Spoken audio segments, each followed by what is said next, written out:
So hi guys, for today's video I'm going to show you another kind of edible flower, which is called daylily flowers. So maya na kasi may car, marami po kami dito.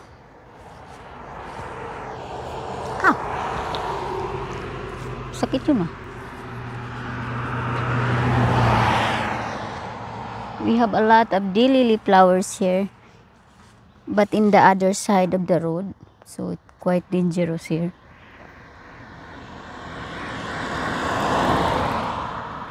We're gonna cross the road. So back to couple of years that I was new here in Canada. There's I came from Philippines, and so Bisaya ako. So palagi akong nagluluto ng adobong baboy or humba ang tawag doon sa amin sa Bisaya. Ito siya. The lily flower, maganda. So don't worry because this is edible flower.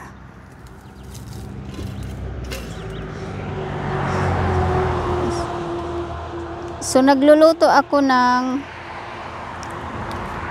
so ganito siya.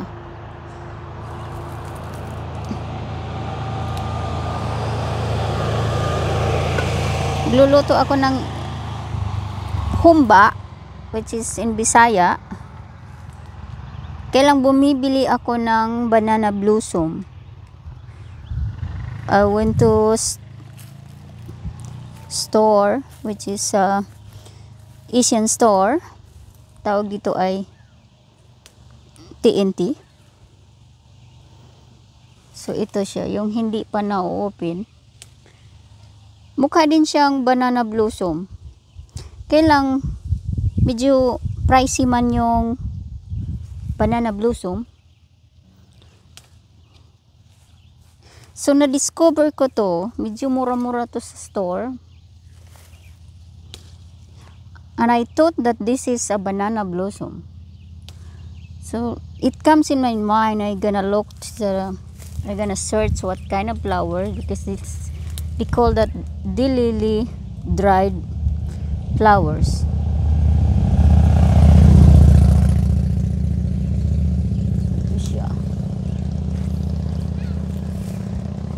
Yun pala, hindi pala siya yung banana blossom. So pero nung nandito na kami sa lugar na to, sa town na to, we have a lot of flower like this. So makakain pala to. And ito pala yung binibilad ng mga Chinese.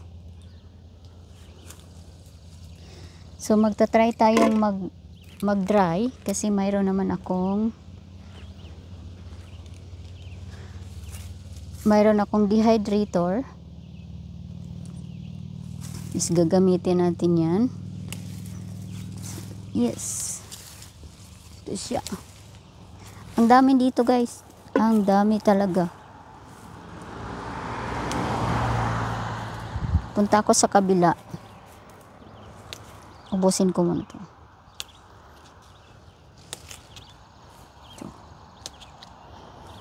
So, see. Para din siyang banana blossom pag na-dry na.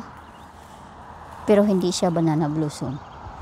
Which I thought before. Kala ko banana blossom.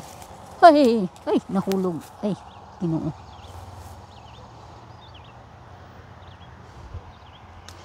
So ito siya. Pwede rin naman yung namukadkad na, walang problema yun. Pero ito lang muna yung hindi muna namukadkad, mas maganda.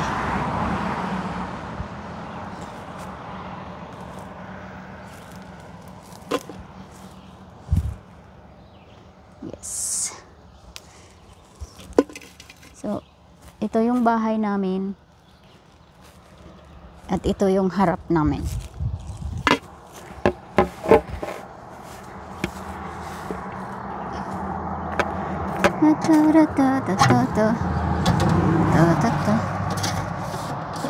So hinihintay ko yung ito yung mailbox namin, guys. Old mailbox. Hinihintay ko yung aking driver's license. Kasi hindi ko alam na expire na pala. Tapos pupunta ako ng US. Mayroon namang temporary na binigay. Kaya lang dito lang tayo sa gilid-gilid ng kalsada. Kasi delikado. Ay kabaw.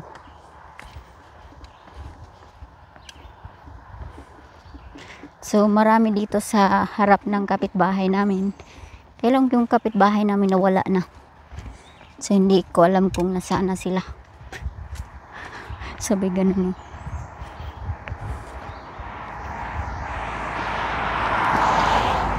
So ito, ang daming dilili dito, guys. Hindi ko alam kung saan ko ilagay itong camera ko. May pagka-slope area kasi ito dito. Ito kaya.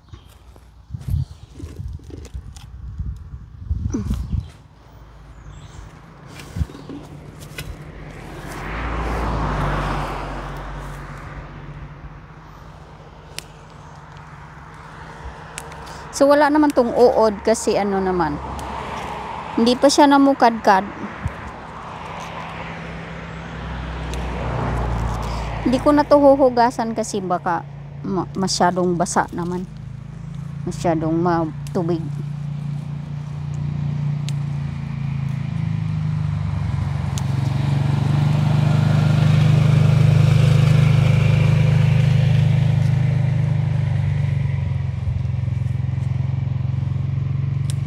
Ganda nyo, may motorbike sila. Ay, naku.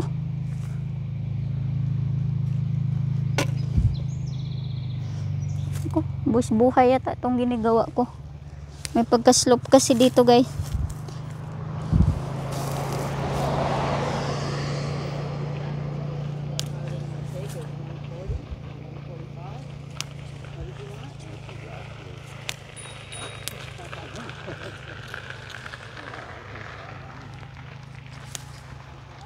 So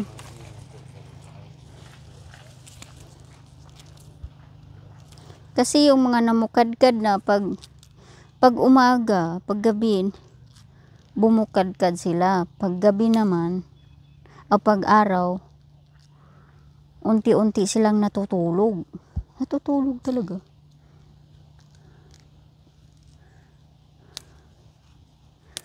So ang kukunin ko lang yung hindi siya namukadkad, guys, kasi para safe tayo sa uod. Mga wormy. Kasi baka may wormy na siya.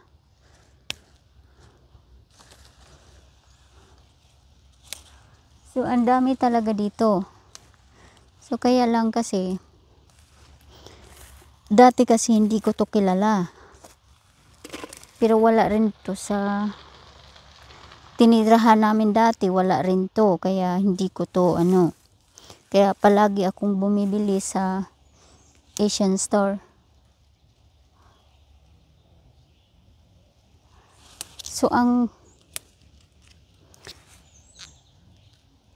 maano din to, maraming may vitamins dito. So mas more vitamins sa vitamin A sa beans. And more vitamin C. And more vitamin C sa sa orange. So marami po siyang vitamin C kaysa orange. Kaya so ang tubers din ito or bulb or whatever they call that is edible po siya. Nakakain siya pag spring kasi bata pa, pwede nyung idig, tsaka yung ipapry nyo, sarapin siya. Uy, kabaw.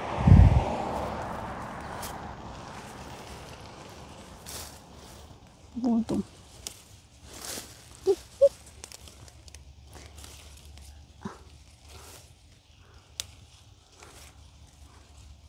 Aya, layo man. It's far.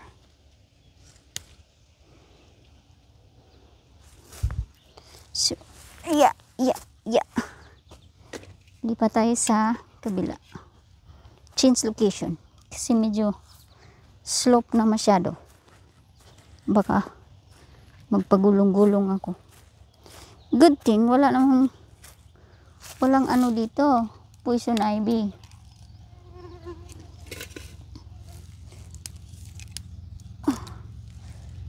Okay. Which is good naman kasi delikado din yun, may poison ivy guys. Yung sa place namin ang dami.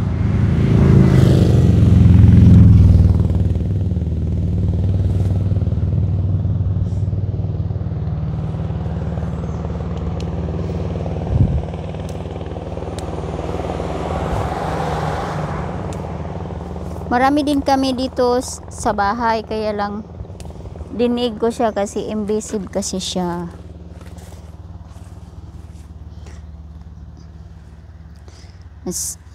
Siguro may bumili nito at tinapon dito, nabuhay din siya.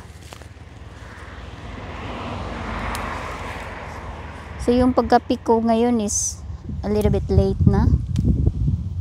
Kasi dapat ipipik to nung nag-umpisa pa sila.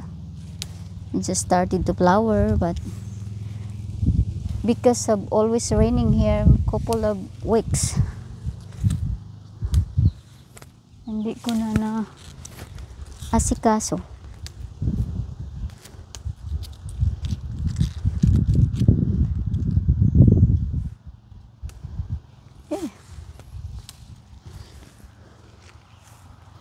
Ito siya, oh, ganda. Matamis-tamis siya.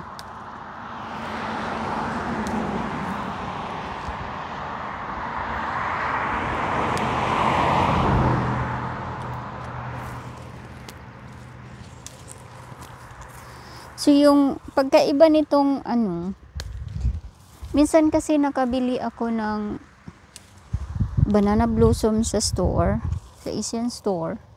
Medyo mapait siya. Pero ito kasi wala siyang pait talaga. Nag-try din ako na magluto ng, lagyan siya ng braided, yung flower niya. Masarap. Kaya lang kasi pag pinaray, ayoko kasi ng masyadong oily guys. Kasi siyempre, nagkakaedad na tayo. And we need to take care of ourselves. Charot.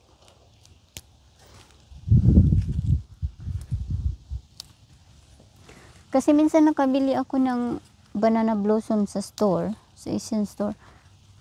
Medyo mapait. Ewan ko.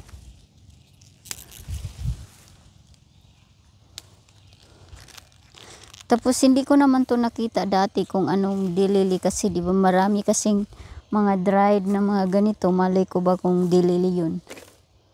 Kasi sometimes pag pumunta kami ng asawa ko, we don't have enough time to explore kasi alam nyo naman yung mga puti, they don't have a patience to look around. So wala talagang oras. Ay maraming oras, kaya lang wala silang pasensyang magtingin-tingin. Kaya kung ano lang nasa isip ko, yun ang kukunin ko. Tapos uwi agad. Yun.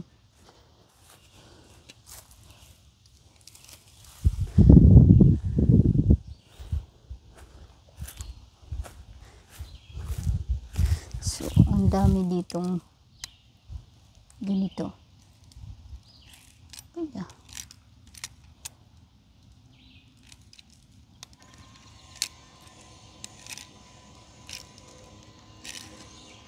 Kung paano ipapatayo yung camera.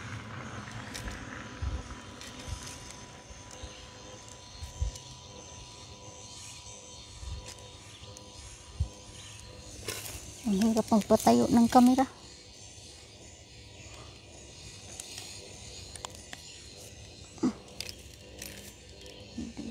It's done.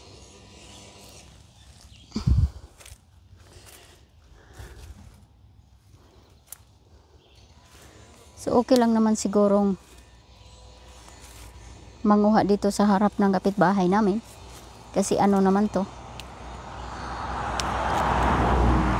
All for one. One for all. Sarap.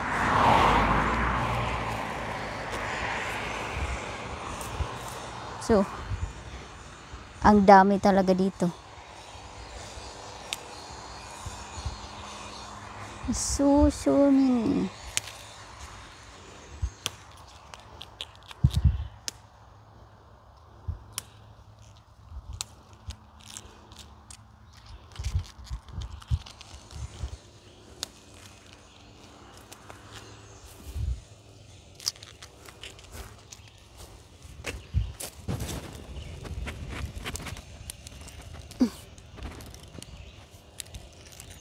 Hindi na pala tumataas to. Oops! Ano yun?